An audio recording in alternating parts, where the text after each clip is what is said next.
The Division of Tourism, Culture, Antiquities and Transportation recently undertook a series of visits to tourism youth clubs in secondary schools across Tobago.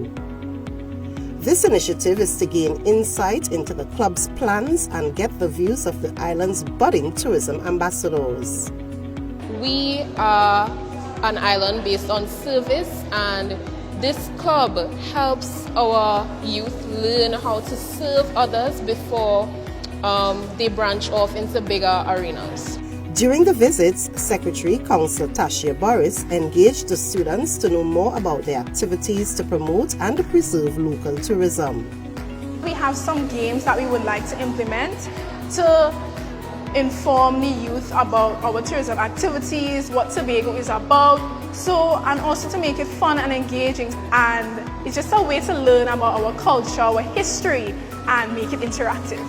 Secretary Burris also highlighted the importance of youth involvement in shaping the future of the island's tourism industry. She encouraged the students to explore new avenues within the sector.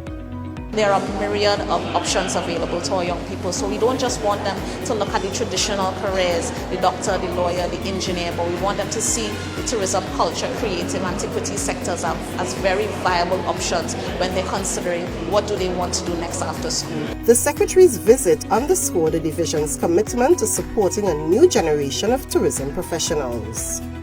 Hi, I'm Julia James reporting from the Division of Tourism, Culture, Antiquities and Transportation.